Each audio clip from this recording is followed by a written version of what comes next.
and welcome to the SIA Wealth Advisor Update for November 2024. My name is Colin Cieszynski, Portfolio Manager. In this month's webinar, we're going to take a look at the impact of the US election on world markets, take a look at some of our updates on some of our portfolios and performance, and we'll also look at peer comparisons and risk-adjusted metrics. The two portfolios we're going to focus on this month are the BMO Tactical Global Equity ETF Fund and the BMO SIA Focused North American Equity Fund. To begin with our look at the overall markets, we'll look first at the equity action call, which shows us over the last 5 years how equities are performing relative to non-equity asset classes. So equities classes being Canadian, US, and international equities versus cash, currency, commodities, and bonds. And we can see that right now equities are winning. Equities continue to win. Equities have been winning for the last year, and they're still at the top of the green zone, and capital continues to flow into equities relative to other classes, asset classes. Even though we have seen some corrections this year, so far they've mostly been corrections, and equities have remained favored. Earlier this month, we had the U.S. election, and there's been some significant moves in the markets since then.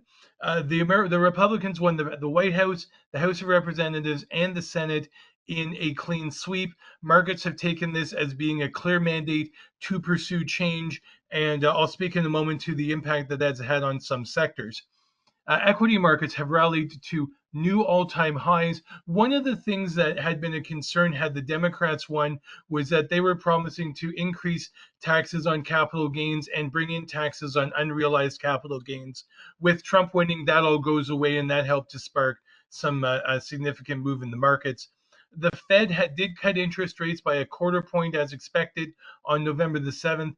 Powell, however, has said they're flagging a careful, patient approach to moving forward. And something we've seen in the last few weeks is Treasury yields have actually been creeping upwards, suggesting that investors may be expecting higher inflation or a stronger economy, but a likelihood of fewer Fed rate cuts moving forward than previously thought.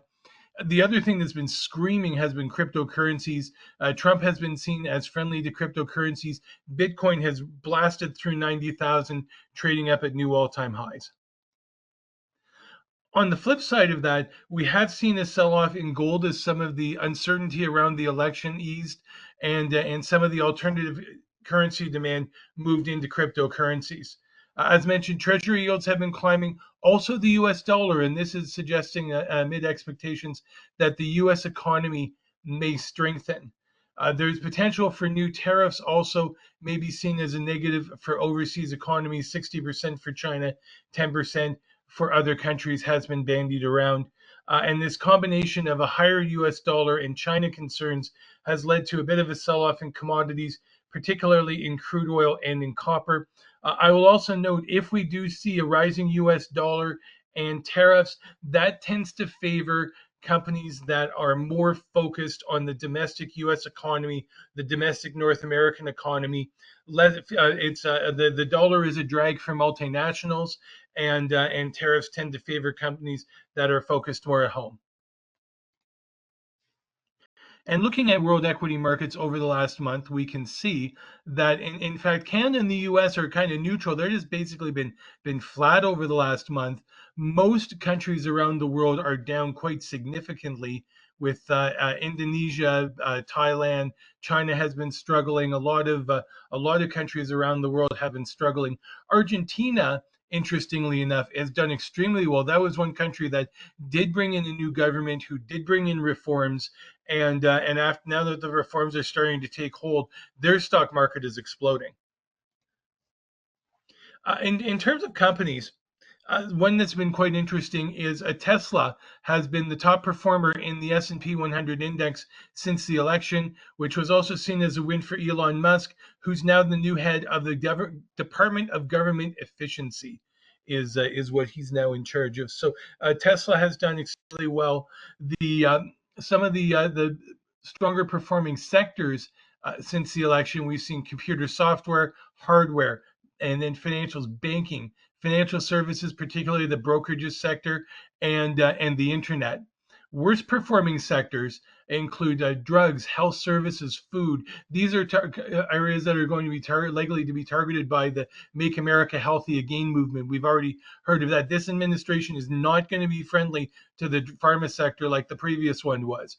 Metals and mining have been impacted by the retreats in gold and copper, and retailers. And today, as I've been looking at this, we can see that Target, as an example, sold off 20% on a disappointing earnings report. So retailers have been vulnerable as well.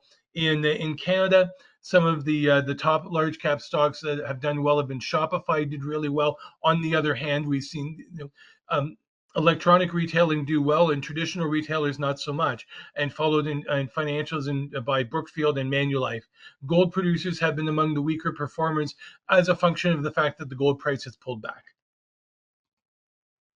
So just we looked at these our sector scopes. We look at 31 different industry groups and put them in this chart based on their bullish percent. What percentage of stocks in the group are on bullish signals? So the right hand side is strongest, left hand side is weakness. You can see this November the 4th, right before the election, a very neutral spread. Most sectors concentrated in around the middle, in around 50-50, maybe even slightly negative, but overall fairly spread out. Nothing really overbought, nothing really oversold.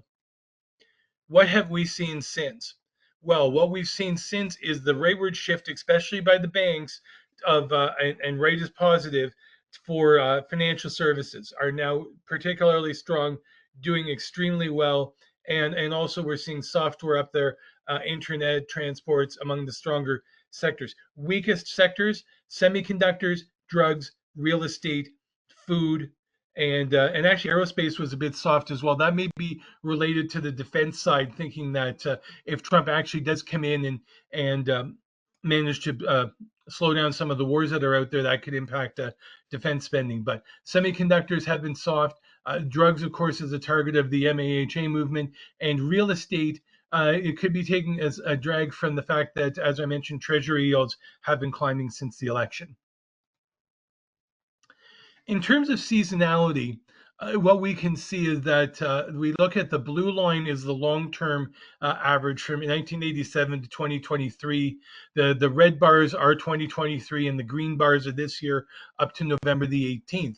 And what we can see from looking at this is that the normal historical summer corrections that we've seen on average that we saw last year, we did not get this year. This actually ended up being a much more positive August and September, unusually stronger than usual. October was a bit soft, same as last year. So some of that correction got pushed off into the fall. So far, following the election, we have had a stock market rally. That's not unusual given November is historically a positive month for stocks, but there still does remain the possibility of volatility, and we are continuing to monitor the situation. But so far, equity markets generally have remained pretty strong.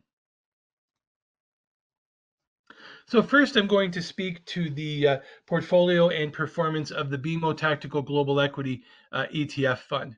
This fund is holdings are split among primarily among three different sleeves. We have a 5-stock relative strength sleeve, of which each holding represents about 5% of the portfolio. And we can see here it's we have Goldman Sachs from financials, Dollarama from retailers, Netflix communications, GE Aerospace from industrials, and Kinross Gold from materials. Then we have a 4 sector ETF sleeve that includes insurance, industrials, golds. And then we have a broad-based sleeve, which includes an international component with India, a holding in the S&P 500 index ETF, and in the USA high quality as well. In terms of sectors, we can see the stronger sectors in terms of weight are financials, industrials, materials, and consumer discretionary. In terms of the Asset class holdings, with about 2/3 US equities, just under 20% Canadian equities, and about 13% international equities, and of course, a little bit of cash as a buffer. Looking at performance of the fund over the 1 month of October, it gained 1.3%. The 3 months that ended October 31st gained 2.7%. The 6 months that ended October 31st gained 10.9%. Year to date, it's up 20.9%. Some of the contributors and detractors to performance in October. The contributors included Kinross Gold, Netflix, and Goldman Sachs. Some of the detractors were the home builders, the India Equity ETF, as well as GE Aerospace. The BMO Tactical Global Equity ETF Fund is a very strong performer relative to the tactical balanced category. For 1 month, it was 9th percentile. For year to date, top percentile. 1 year, 2nd percentile. 3 years, 4th percentile. 5 years, 4th percentile. It was in the 2nd quartile over the 3-month period. The fund did have a difficult summer, but it has bounced back quite quickly. And as we can see, it is a very, very strong performer relative to its sector over the long term. In terms of the fund and looking at some of the Morningstar data over the last 3 years, we can see that this is a fund that has delivered high above average returns relative to the category with average risk. And if we look at our alpha, 3.6 versus the category negative 1.2. This is a low beta, so lower risk fund, is beta of 0.6, 0.9 for the category. R squared 32% instead of 80%. A Sharpe ratio positive 0.49. The category is negative 0.07, and the standard deviation is similar to what we see for the category. Looking on the map here, we can see that we have again risk is along the bottom, along the x-axis, and return is along the y-axis. So what we're seeing here is that the fund, which is the blue dot, is delivering higher returns with a similar level of risk or volatility to the index as well as to the category. In terms of upside and downside capture, this is where it shows upside capture is similar at about 86. Downside capture for the fund ETF fund much lower, only 51% of the downside capture compared to 94% for the category. Maximum drawdown also significantly lower, about 7.8% for the fund, 12.5% for the category. We're now going to move and talk about the BMO SIA focused North American equity fund. This is a 15 stock relative strength model with holdings across a number of sectors. It's a North American model. Its universe comprises the S&P TSX 60 and the S&P 100 indexes. In terms of geographic weight, right now it's about 55-45 in favor of the US, and there's also a little bit of cash in there. In terms of sectors, the highest weighted sectors are industrials, technology, and then we have a tie between financials, consumer discretionary, consumer staples. We also still have some materials in there as well. So it's fairly widely spread holdings across a number of sectors. And what's important is it is relative strength. It is rules-based driven as well. Looking at the performance this year to date, up 28.3%, 1 year up 38.1%, 6 months ending October 31st, up 12.9%, 3 months up 4.4%, and 2 months up about 2.75%. In October, contributors and detractors to performance. Contributors included Kinross Gold, Agnico Eagle Mines, and Netflix. The gold stocks and the gold price were very, very strong in October ahead of the election.